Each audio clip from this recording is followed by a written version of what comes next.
Hey guys, welcome back. Today I'm out at the big shop by myself, so we're going to work on my Cherokee, the 2 to 4 wheel conversion. Going to be putting the rest of the front axle together. Hopefully I wanted to bring up that I'm going to try out using CV axles instead of the universal joint axles. In all transparency, I got the idea from DexJ's, so shout out to him. Thank you, sir. He has a really good video on pros and cons of using the CV axles versus the U-joints. Side note, I will be building the stock axles back with U-joints to have as spares in case I do break something really bad on a trail. That being said, we're going to go over and pull out the carrier and all that, set it up on the table, replace the axle seals, and get busy. So let's do that. Okay, so here we are underneath it. If you're going to change your axle seals, ensure you have a drain pan and all of that. Ours have been drained because we did a locker in it and noticed that our seals were bad, so that's why we're replacing the seals. That being said, make sure you drain it before you just start yanking bolts out, or make sure you have that drain pan ready. Okay, so we got our cover off that desperately needs to be cleaned. Throw my bolts in it. All right, the next thing we need to do is pull our caps off. You should mark them. Mine are already marked by me. There's a 1 here and a 1 here, a 2 here and a 2 here.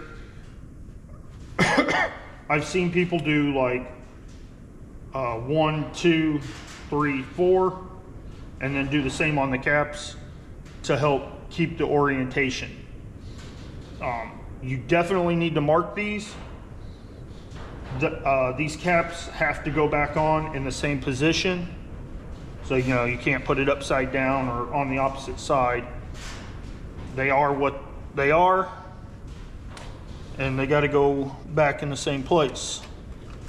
So once you've done that, then you find you a socket that will fit it. That's not it. For me, it looks like it is a 5/8.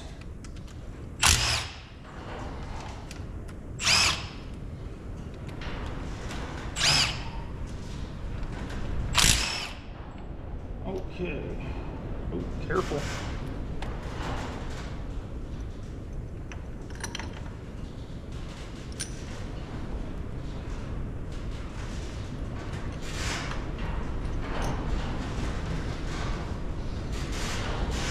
Okay,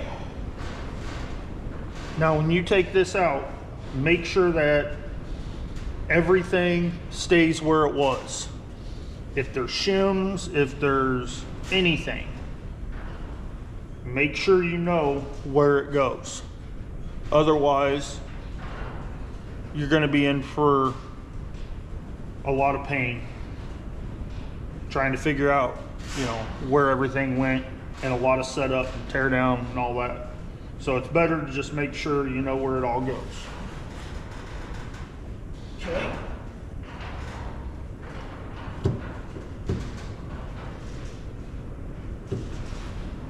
All right.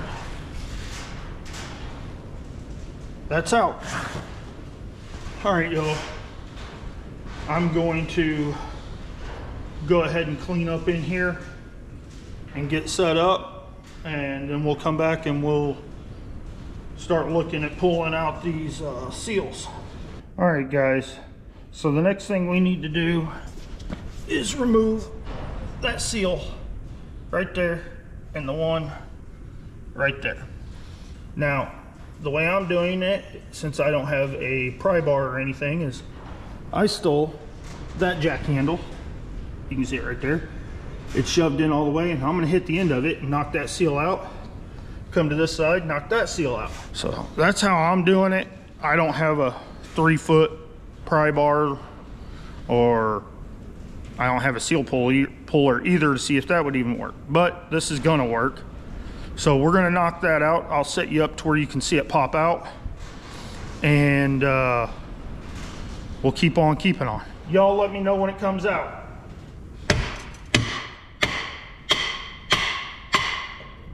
First try didn't work. Oh man, there's so much dirt and gunk and stuff in there, it can't get low enough.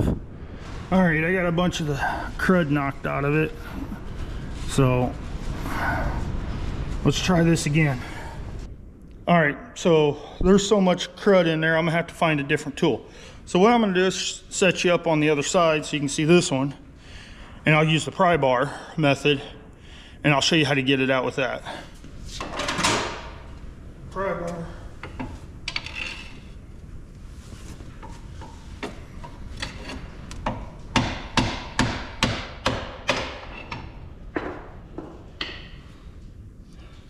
They come out just like that. Now I got to get something to do this one, but that's going to take a bit. So, and then what we're going to do is hopefully we're going to clean out these axle shafts, get all the dirt out of them. So let me work at getting this other one out, and we'll come back. All right, y'all, I got it out. I got that other axle seal out. I found a pipe, knocked it out, no big deal. I want to show you how much stuff was in the long side of the axle tube, and I still don't have it all out. There's all that. And then this other one, it looks kind of nasty, but it is mud, I promise. That is all from in there. I still have some cleanup I need to do. I'm gonna blow it all out with air, ensure that it's all clean. But yeah, axle seals are important. This goes to show that if you have the ones that go on the outside, you know, you buy them, whatever, it keeps a lot of gunk out of your housing. I didn't realize there was that much in it, but it's a used axle, so we'll clean that up and then we'll start going back together. All right, guys, so we are ready to put in our axle seals. Gonna put it right in there. Yep. Ensure we have everything out. Make sure you have cleaned out your axle tubes as best as you can. This is the tool I'm going to be using. It's nice and spiffy and brand new. It will go in here and like so, and push the seal in. Before I put my seal in though, I'm going to take some, this is ultra black Permatex or RTV or whatever you want to call it, and I'm going to put it around this surface. And I'm only doing that just as a little extra help, protection from leaks. Here we go. This threaded portion will go through where your axle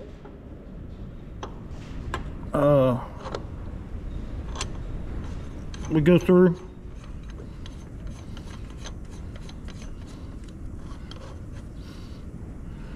All right, and now we get to play the long game of put in the seal.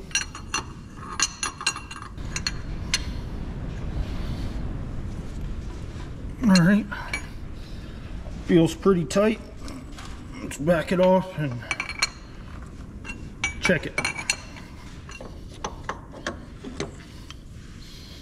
I've lost my little light, but it's pushed in all the way, so we are good to go. All right, I'll do the other one and then we'll move on to the next thing. Okay guys, so we have our seals in now. Now I'm going to do something you don't necessarily have to do. I have some Lucas assembly lube. I'm gonna put it in here on the where the races sit. I'm gonna put a little bit on the bearings just to avoid any dryness when it first starts rolling. You don't have to, it doesn't say anywhere to do it, but I grew up building engines and nothing dry, so that's my thing. Again, you don't have to do it.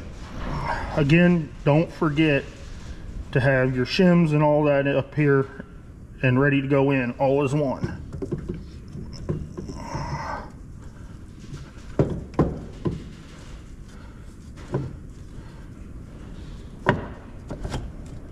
There we go. She's in. Now where my hand is, right here, this is my number 2 side. This is my number 2 cap. And again,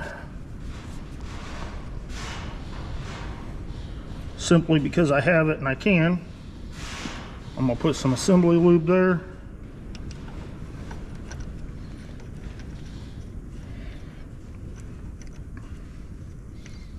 I'm gonna put it inside this one just because I'm not holding that carrier. This is my number 1.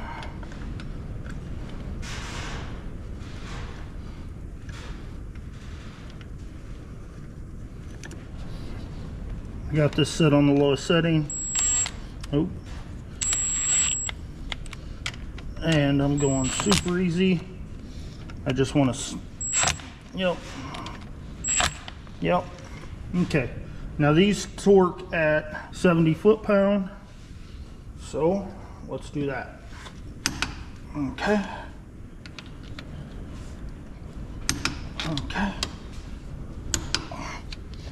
And the last one.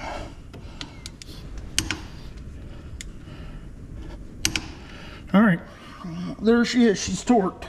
Now all you have left to do is put your cover on and go to work. Fill it, make sure you read your manual,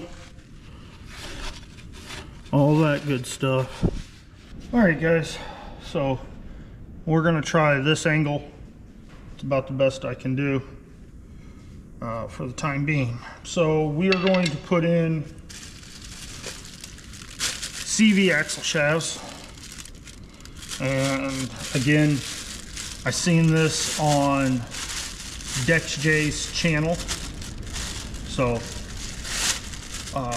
the credit goes to him, not I. We're gonna give it a shot, see how it goes, see what we think. So shaft through the hole, make sure you lift it up to get it through. There it goes.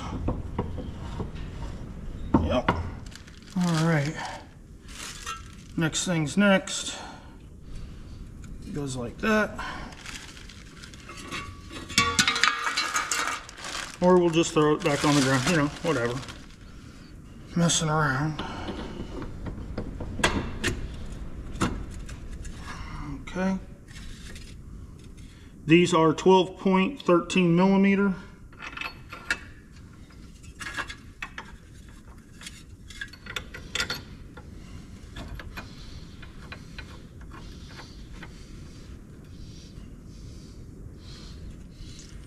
Washer, there it is.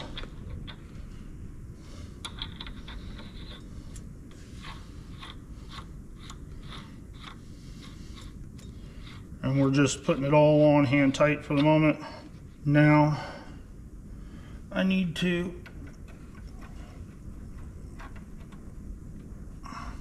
find my socket and put that in. I could do this with an impact to run them down, it'd be quicker, but to be 100% honest, I'm too lazy to go get it. All right.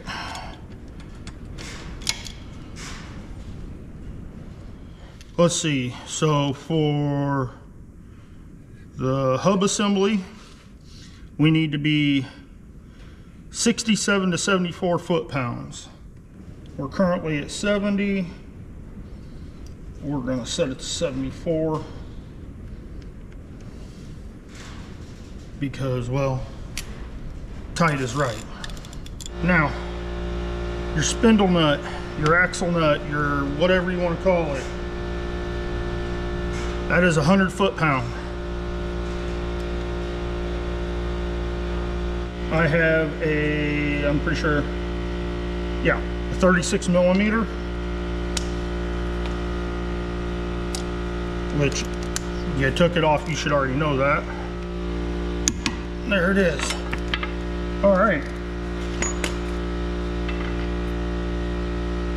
Got my castle looking and my cotter pin, small tappy device.